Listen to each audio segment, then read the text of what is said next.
Миди с ориз по созополски. Типична созополска манджичка.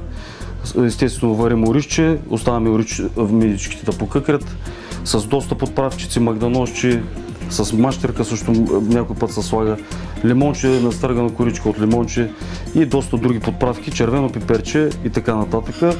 Мидите, след като са сварени вече, виждате. Сачът вече е загрят. В него се слага малко олио и се изсипват мидите с ориза. Добавя се един лимон и мидите по созополски са готови. Мидите е хубаво да се едат даже от чурупките, защото придават допълнителен вкус, морски, приятен и доста апетитно ястие също. Може да са подлюти за любителите на по-лютата храничка. Ето това са нашите мидички с ориз, типично созополска кухня. Бон апетит!